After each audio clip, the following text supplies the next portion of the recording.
The emergency beacon cut through the darkness of space like a scream in the night. Dr. Lisa. Carter was working late in her small laboratory aboard the research ship Meridian when the distress signal reached her equipment. She had been studying samples from a distant moon when her communication array suddenly came alive with urgent transmissions from the Calorian system. The message was simple, but terrifying. The peaceful Calorian colonies were dying from something their best doctors could not understand or stop. The disease was spreading faster than they could evacuate their people. Entire cities were falling silent. Their greatest medical minds were helpless against whatever was killing their species. Carter quickly decoded the transmission and felt her blood turn cold. The symptoms described in the Calorian message were unlike anything she had seen in her 20 years of xenobiology research. The victims experienced rapid breakdown of their cellular structure, complete failure of their nervous systems, and total collapse of their immune defenses. Death came within hours of the first symptoms appearing. Captain Rodriguez was sleeping when Carter called the bridge with the emergency. His voice was thick with sleep, but quickly became alert as Carter explained what she had received. The Calorians were known throughout the galaxy as gentle beings who spent their time creating art and studying the universe. They had never developed weapons or learned to fight wars. They were scholars and teachers who welcomed all visitors to their worlds. Rodriguez studied the data Carter had sent to his personal terminal. The disease pattern was spreading in a way that seemed almost planned. It started at the edges of Calorian space and was moving inward toward their most populated worlds.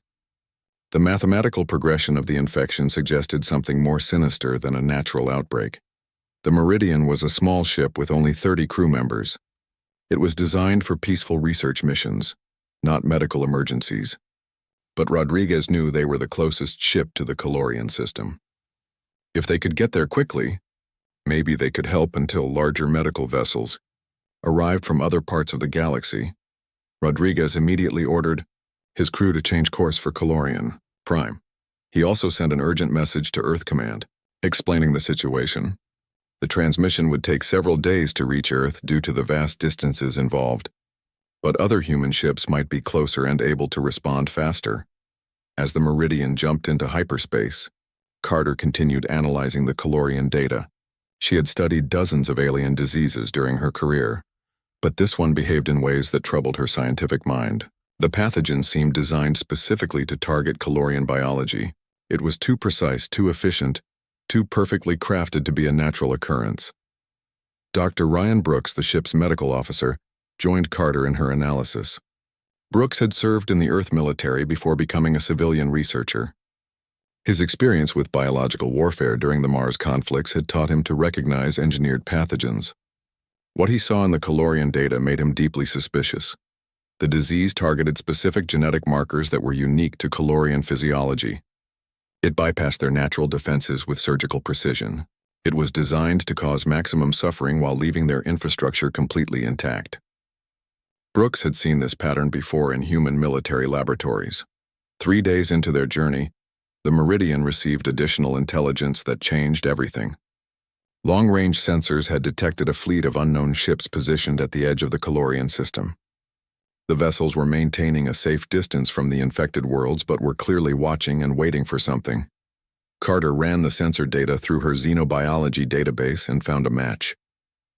The ships belonged to the Zephyrian Empire, a militaristic species that had been expanding their territory for the past century. The Zephyrians were known for their advanced technology and their ruthless approach to conquest. They had absorbed dozens of smaller civilizations. Through a combination of military force and political manipulation, Rodriguez realized they were dealing with something far more dangerous than a medical emergency. The Zephyrians had never shown interest in providing humanitarian aid to anyone. Their presence in the Calorian system during this crisis was not a coincidence. They were waiting for something. Brooks accessed his military databases and found classified reports about Zephyrian biological research programs. The Empire had been developing bioweapons for decades, testing them on prisoner populations and conquered species. Their specialty was creating diseases that would weaken a target population without destroying valuable resources or infrastructure. The pattern was becoming clear to the human crew. The Zephyrians had likely engineered this plague specifically to target the Calorians. They would wait until the disease had done maximum damage, then arrive claiming to have developed a cure. The grateful survivors would welcome them as saviors and accept Zephyrian protection. Within a generation, the Calorian worlds would become another part of the Empire. Carter felt sick as she realized the scope of the deception. The Calorians had sent their distress call to every spacefaring civilization in the galaxy, begging for medical assistance. They had no idea they were asking for help from the very species that was murdering them. The Meridian was still 2 days away from the Calorian system when they received another transmission. This one was not from the dying colonies, but from Earth Command. Admiral Jake Sullivan was responding to their earlier message with news that would change the entire situation. Sullivan's message was brief, but decisive. He had received Rodriguez's report and was already en route to the Calorian system with a small fleet of Earth Defense Force vessels. The Admiral had reached the same conclusions about Zephyrian involvement and was prepared to take appropriate action. Rodriguez felt a mixture of relief and concern. Sullivan was known throughout the Earth fleet as a brilliant tactician who had never lost a battle, but his ships were military vessels, not medical transports. The Admiral was bringing weapons to a humanitarian crisis. As the Meridian continued its journey toward the Calorian system, Carter wondered what the dying aliens would think when human warships arrived instead of the doctors they had requested. The galaxy knew little about humanity's military capabilities. Most species assumed that Earth's recent entry into galactic civilization meant they were peaceful newcomers who had outgrown their violent past. They had no idea that humans had spent centuries perfecting the art of war and had only recently gained the technology to take those skills to the stars. The Zephyrians were about to learn that some species reached space not because they overcame their violent nature, but because they mastered it completely. The emergency beacon continued broadcasting as the Meridian raced through hyperspace toward what would become humanity's first major intervention in galactic affairs. The Calorians still believed help was coming in the form of medicines and doctors. They could not imagine that sometimes the best cure for biological warfare was to eliminate the source of the disease entirely. Defense Coordinator Veltar stood in the central command center of Calorian Prime, watching the sensor displays with growing desperation. 3 days had passed since they sent their emergency call across the galaxy, and the plague continued to spread through their colonies like wildfire. The death count had risen to over 2 million Calorians, and their medical facilities were completely overwhelmed. The sensor operator at the main console suddenly straightened in his chair. His voice carried a mixture of hope and confusion as he announced that massive hyperspace signatures were approaching their system. Veltar felt his heart leap with relief. Finally, the medical ships they had prayed for were arriving to save his people. The first ship to emerge from hyperspace was unlike anything Veltar had ever seen in a humanitarian mission. The USS Thunderbolt dropped into normal space with the aggressive efficiency of a predator. Its hull was covered in armor plating and weapon arrays that spoke of a species intimately familiar with violence and warfare. 2 more ships followed the Thunderbolt out of hyperspace. The USS Wolverine and USS Falcon took defensive positions around the lead vessel, their sensors sweeping the system for threats. These were not the clean white hospital ships that civilized species used for medical emergencies. These were warships painted in the dark colors of military fleets. Veltar stared at the display in confusion as the sensor operator read off the specifications of the arriving vessels. The ships carried enough firepower to level a small moon. Their design showed clear influences from a species that had spent considerable time and resources perfecting the art of destruction. The communication officer received an incoming transmission from the lead vessel and put it through to the main speakers. The voice that came through was calm and professional, but carried an undertone of controlled aggression that made Veltar's skin crawl. Admiral Jake Sullivan introduced himself as the commander of the Earth Defense Force fleet that had responded to their distress call. His words were polite and formal, but Veltar could hear something in the human's tone that suggested these newcomers viewed the situation very differently than expected. Veltar activated the communication system and tried to explain their desperate situation to the human admiral. He described the plague ravaging their worlds and emphasized their urgent need for medical assistance. The response he received was not what he had hoped to hear. Sullivan's reply was matter-of-fact and terrifying in its implications. The human admiral stated that his ships carried medical personnel, but they were military medics trained in biological warfare countermeasures. He had analyzed the initial data about the plague and determined that this was not a natural disease outbreak.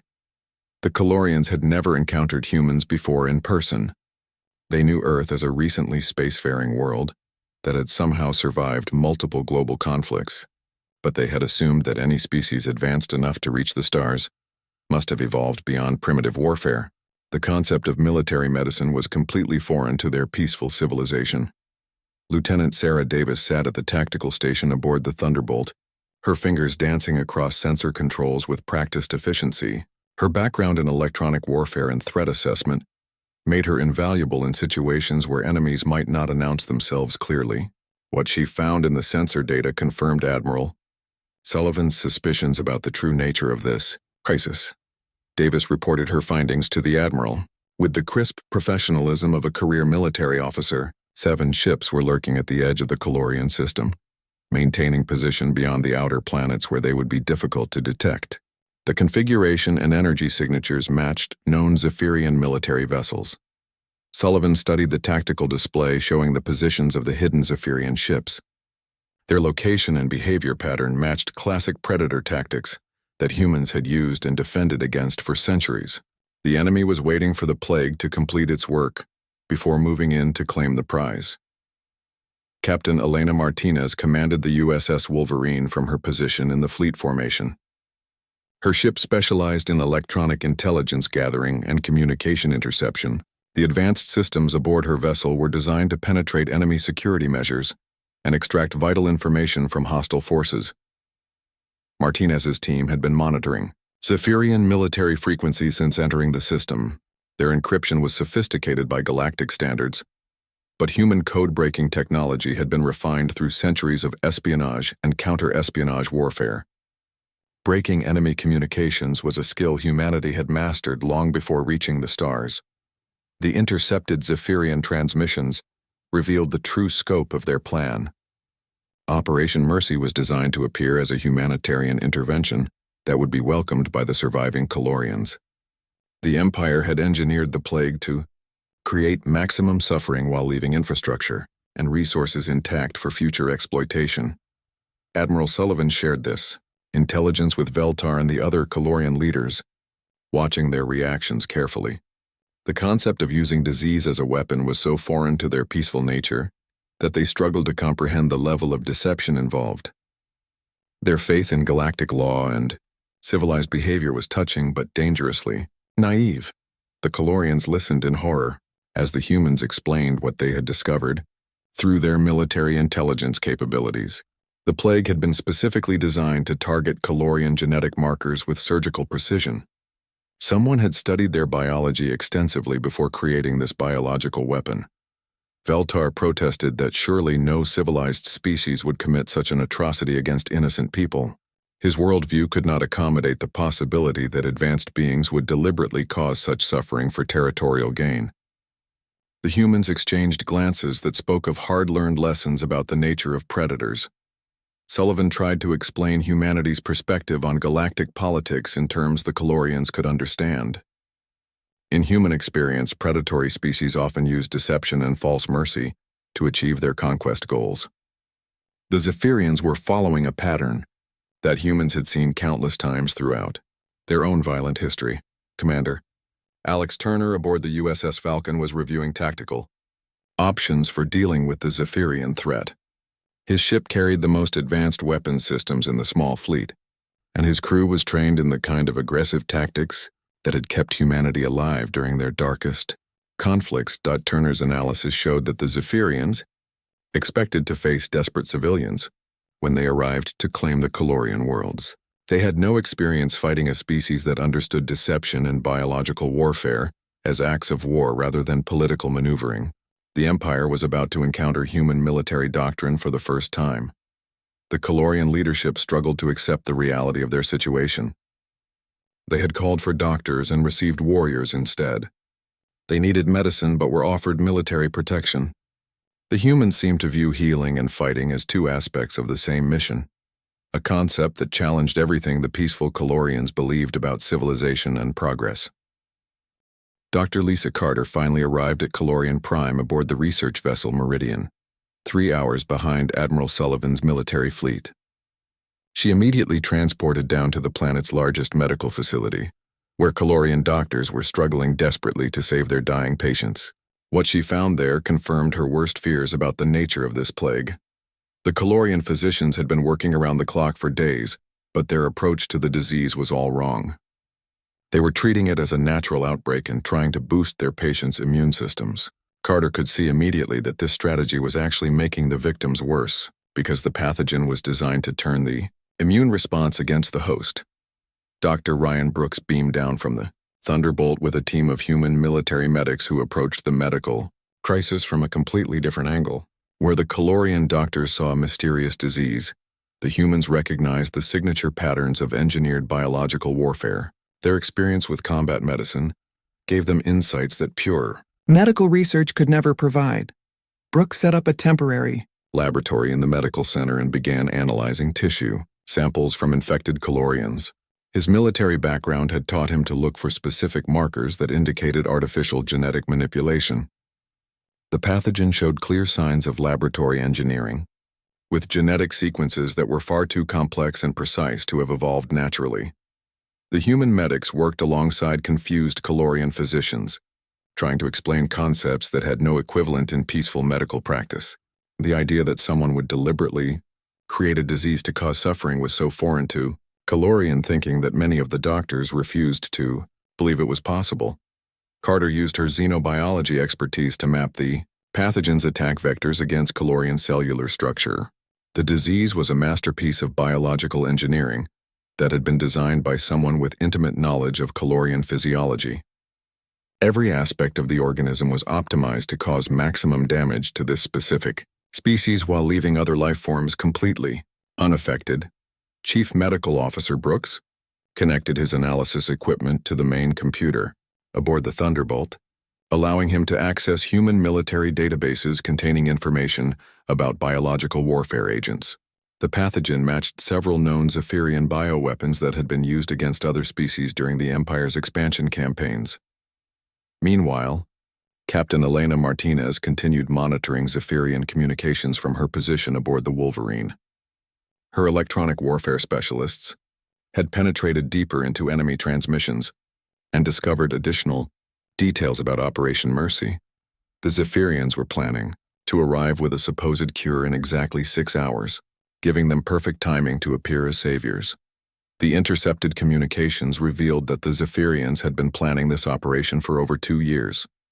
They had infiltrated Calorian space with spy vessels, collected genetic samples from the population, and carefully engineered the bioweapon to achieve specific tactical objectives.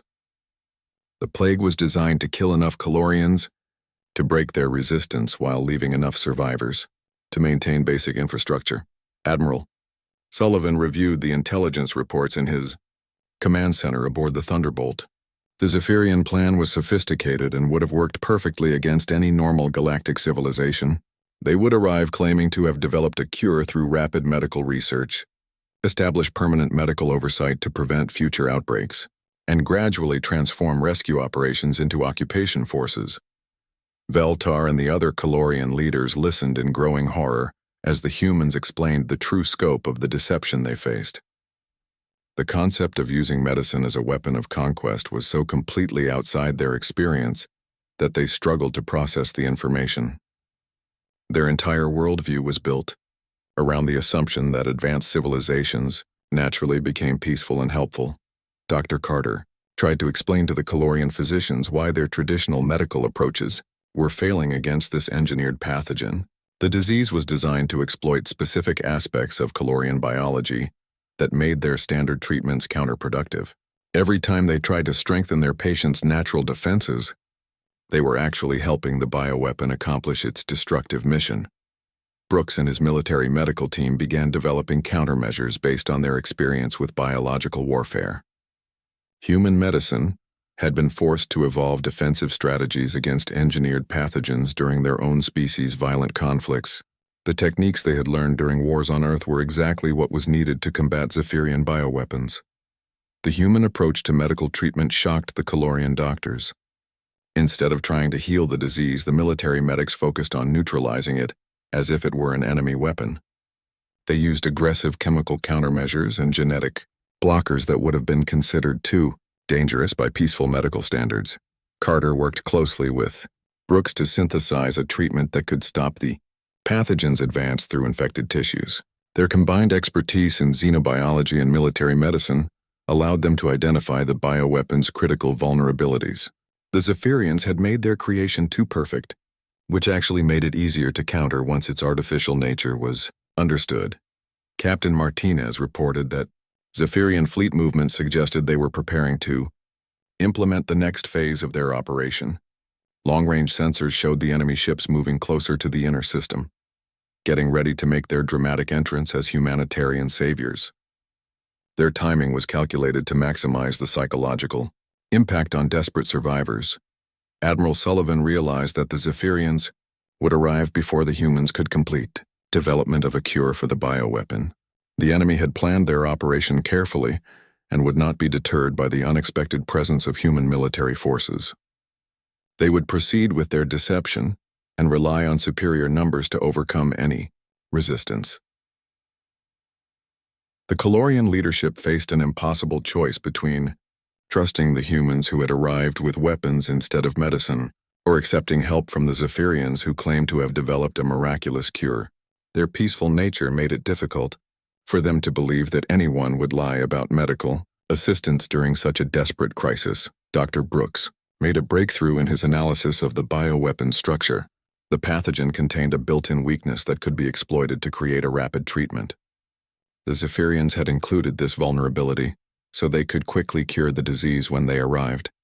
But it also meant that anyone who understood biological warfare could develop the same treatment.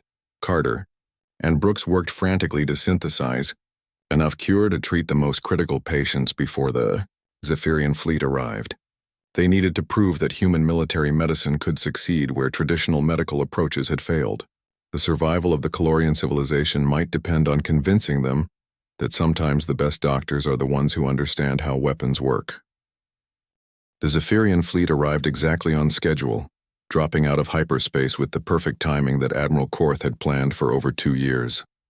7 massive vessels emerged from the void, each one disguised as a medical transport but secretly carrying enough firepower to conquer a small star system. Korth expected to find a system full of desperate, dying Calorians who would welcome any help he offered.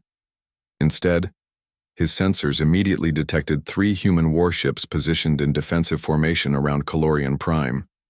The unexpected presence of military vessels in what should have been a helpless system filled Korth with anger and confusion. His carefully planned operation was supposed to encounter no resistance from the peaceful Calorians. Admiral Korth opened communications on all frequencies, broadcasting his prepared message about humanitarian relief and medical assistance.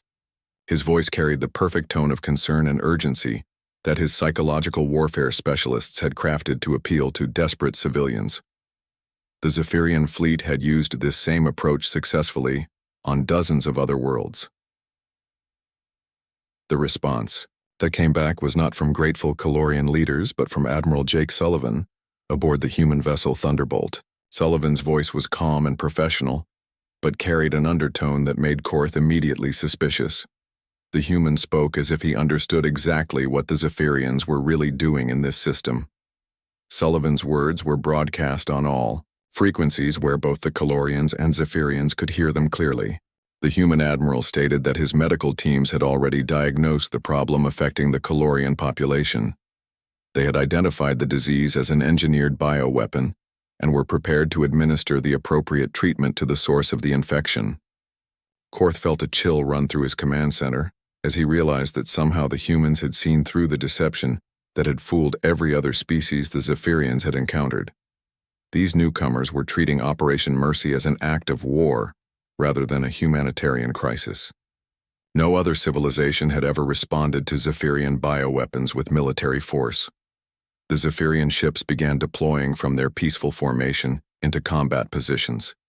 Hidden weapon ports opened along their hulls as the disguised medical vessels revealed their true nature.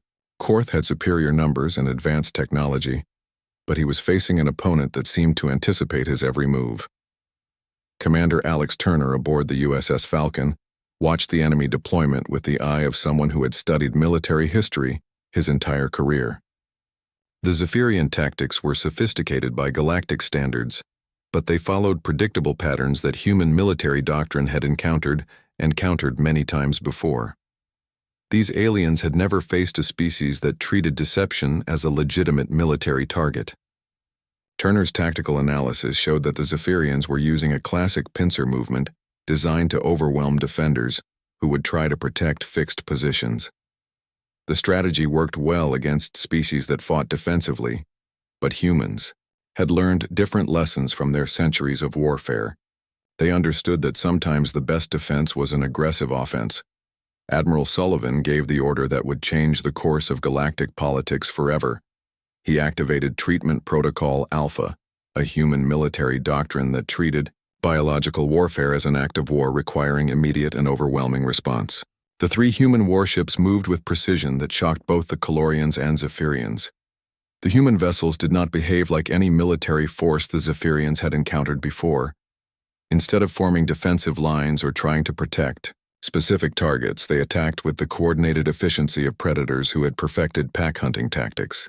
Each ship moved independently while maintaining perfect coordination with the others. Captain Elena Martinez aboard the Wolverine activated her ship's electronic warfare systems, jamming Zephyrian communications and disrupting their coordination. Human technology for information warfare had been developed during conflicts where survival depended on controlling the flow of data. The Zephyrians found their fleet suddenly blind and deaf to each other. The Falcon unleashed a barrage of missiles. That seemed to predict exactly where the Zephyrian ships would move to avoid them. Turner's tactical computers were running battle simulations based on thousands of years of human military experience. Every evasive maneuver the enemy made had been tried and countered by human forces during their own violent conflicts. Admiral Korth watched in growing horror as his carefully planned operation fell apart under human tactical superiority. The Zephyrians had advanced weapons and superior numbers, but they had never learned to fight an enemy that understood deception and biological warfare as tools that required immediate military response. The Thunderbolt engaged the Zephyrian flagship with weapons that had been designed specifically for ship-to-ship combat.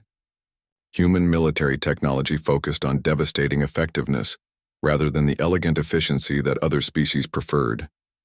Every system aboard the human vessels had been built by a civilization that understood war as a matter of survival. Dr. Brooks continued working frantically in his laboratory, even as the battle raged around Calorian Prime.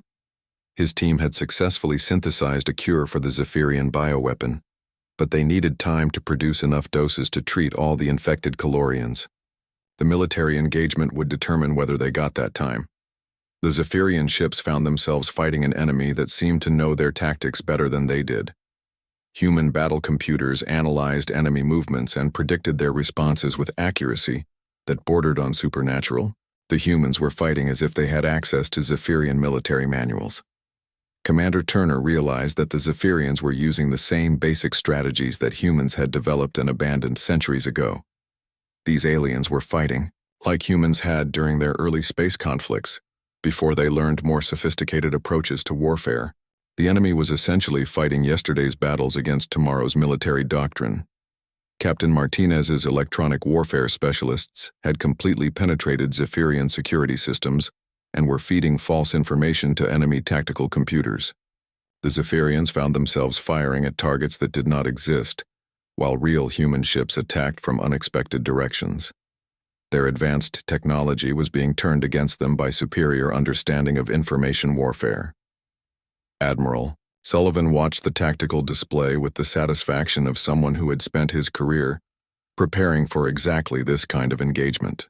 The Zephyrians had superior firepower in numbers, but they were fighting an enemy that had learned to turn those advantages into weaknesses. Human military doctrine had been forged in conflicts where survival required outwitting stronger opponents. The battle was reaching its climax as Zephyrian shields began failing under coordinated human attacks.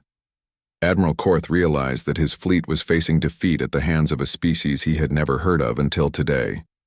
The carefully planned conquest of the Calorian worlds was turning into a disaster that would echo throughout the Zephyrian Empire. The battle ended exactly 18 minutes after it began, which was far longer than Admiral Sullivan had expected it to last. The Zephyrian flagship was drifting powerless in space with its shields down and weapon systems destroyed. 3 of the enemy vessels had been completely disabled, while the remaining ships were retreating toward the edge of the system with their communication arrays broadcasting desperate threats. Admiral Korth found himself staring at tactical displays that showed the complete destruction of his carefully planned operation. 2 years of preparation had been undone in less than 20 minutes by a species that most galactic civilizations considered newcomers to space. His fleet of disguised medical vessels lay scattered across the Calorian system like broken toys. Captain Rodriguez arrived with reinforcements from the research vessel Meridian just as the shooting stopped. His small scientific ship had been joined by 2 more human vessels that had responded to Admiral Sullivan's call for assistance. The reinforcements were not needed for the battle, but they brought additional medical supplies and personnel to help with the humanitarian crisis. Dr. Brooks and his medical team had worked through the entire battle, ignoring the explosions and energy discharges outside their laboratory. Their military training had taught them to focus on their mission regardless of external circumstances. By the time the last Zephyrian ship fled the system, they had successfully synthesized enough cure to begin treating the most severely infected Calorians. The first doses of the human-developed treatment were administered to dying patients in the main medical facility on Calorian Prime. Within hours, the rapid cellular breakdown that characterized the bioweapon began to reverse itself. Calorian physicians watched in amazement as patients who had been near death started showing signs of recovery. Dr. Lisa Carter worked alongside Calorian medical staff to distribute the cure to treatment centers across the affected worlds. The human approach to mass medical distribution reflected their military logistics experience. They treated the plague like an enemy army that needed to be defeated through superior organization and overwhelming force. Admiral Korth transmitted a final message before his damaged flagship limped away from the Calorian system. His words were filled with rage and promises of retaliation against the humans who had destroyed his operation. He accused the Earth forces of violating galactic law and interfering with legitimate humanitarian aid efforts. Sullivan's response was broadcast across all frequencies, where every species in the region could hear it. The human admiral calmly explained that his forces had simply provided appropriate medical treatment for a case of acute Zephyrian bioweapon infection. The cure they had administered involved removing the source of the disease through direct military intervention. The Calorian leadership, gathered in their central command center to witness something their species had never seen before. Human military medics were distributing treatment for a plague, while human warships patrolled their system to ensure no further outbreaks occurred. The concept of protective medicine enforced through military strength was completely foreign to their peaceful civilization. Veltar approached Admiral Sullivan as the human fleet prepared to establish a temporary patrol schedule around the Calorian worlds. The defense coordinator struggled to understand how beings who arrived in warships had somehow become the most effective medical personnel his people had ever encountered. The humans seemed to view healing and fighting as different aspects of the same essential mission. Dr. Brooks presented his final medical report to both human and Calorian authorities. The bioweapon had been completely neutralized within the infected population, and no new cases were developing. The pathogen's engineered nature had actually made it easier to cure once its artificial vulnerabilities were identified and exploited through proper military medical procedures.